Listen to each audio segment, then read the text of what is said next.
Hello friends. आइए जानते हैं 2020 की ओटीटी प्लेटफॉर्म पर रिलीज की गई 15 मस्ट वॉच वेब सीरीज के बारे में।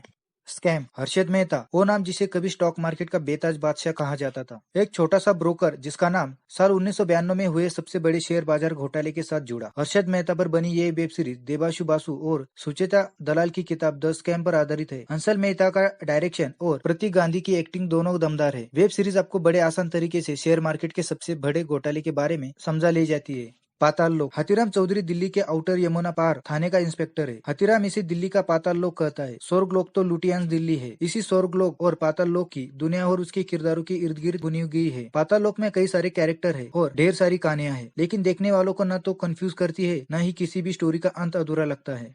अनदेखी 10 एपिसोड की सीरीज है, जिसका हर एपिसोड आधे घंटे से थोड़ा लंबा है। अनदेखी काफी समय के बाद आई बड़ी neat and clean type crime thriller series है। इस सीरीज को देखते हुए बीच बीच में आपको करिश्मा कपूर वाली शक्ति और प्रकाश झा की राजनीति जैसी फिल्में याद आती है, जो कि बेशक इस सीरीज के लिए कॉम्प्लीमेंट है। ये सीरीज खत्म होने के साथ दूसरे सीजन की गुंजाइश छोड़कर जाती है। पंचायत कहानी है अभिषेक त्रिपाठी की, जिसकी नौकरी लगती है एक ग्राम पंचायत में सचिव के तौर पर। तनख्वाह 20,000 रूपए। यहाँ रघुवीर यादव और नैना गुप्ता के किरदारों से उसका वास्ता पड़ता है और इन्हीं तीनों के इर्द गिर्द बुनी है पंचायत की कहानी। आर्या इस सीरीज की सबसे खास बात यह है कि कैरेक्टर्स भले ही छोटे रोल में ही क्यों ना हो, उन्हें निखरने का मौका मिलता है। चाहे वो संग्राम की पत्नी हिना हो या फिर जवाहर की पत्नी माया। आमतौर पर थ्रिलर कहानियों में एक विलेन होता है, एक हीरो होता है। आर्या देखते हुए वो लाइन ब्लर हो जाती है। राम माधवानी का डायरेक्शन अच्छा है। लंबे गैप के बाद सुष्मिता काफी कन्विंसिंग लगी है।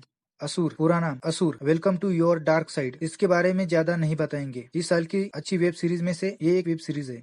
फ्लैश सौरभ भास्कर के लीड रोल वाली ये web series flash human trafficking यानी मानव तस्करी के बारे में बात करती है। फ्लैश को देखकर आपको कुछ अधूरा सा भी लगता है, क्योंकि इसमें कुछ बातें जबरदस्ती ठूसी गई लगती है, लेकिन एक बार देखना शुरू करने के बाद मजबूती फ्लिप हैंगर्स की वजह से इसे एक दो एपिसोड के बाद बंद कर पाना भी मुश्किल हो जाता है।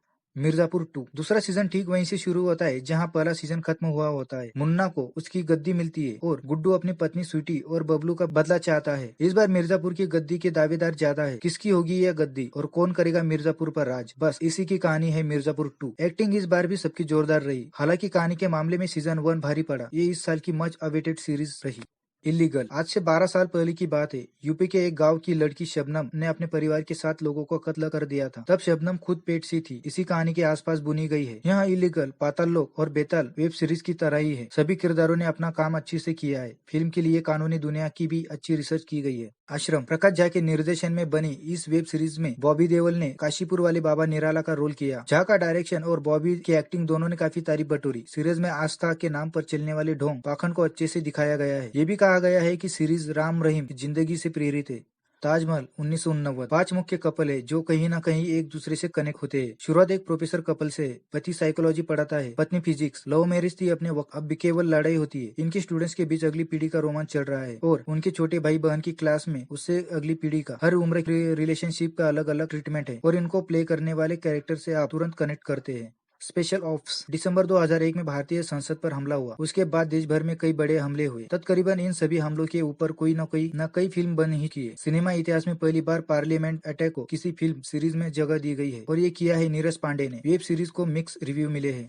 JL-50 2019 में एक विमान क्रैश होता है। जांच सीबीआई को सौंपी जाती है। अभय देओल सीबीआई ऑफिसर बने हैं। वो जांच शुरू करते हैं तो एक 35 साल पुराने विमान की बात आती है। एक प्रोफेसर सीबीआई अफसरों को टाइम ट्रेवल के जरिए 35 साल पीछे ले जाते हैं। इसे टाइम ट्रेवल पर बनी है फिल्म JL-50। पंकज कपूर और अभय देओल की एक्टिंग अच्छी है। कहानी भी दिलचस्प है। हाँ, इस वेब सीरीज के ट्रीटमेंट को लेकर बातें रही कि शायद और अच्छा हो सकता था। वैसे भी ये सिर्फ 4 एपिसोड की है तो आप जल्दी देख सकते हैं। तैश तैश का मतलब होता है गुस्सा। ऐसा गुस्सा कि इंसान सारी सीमाएं तोड़ दे। एक पंजाबी शादी, 2 परिवार और किरदारों का तेज, यही वेब सीरीज की थीम है। हर किरदार किसी न किसी बात पर तेज में है। कैसे सबका तेज एक दूसरे से जुड़ता है, अंजाम क्या होता है, ये जानने के लिए आपको सीरीज देखनी होगी।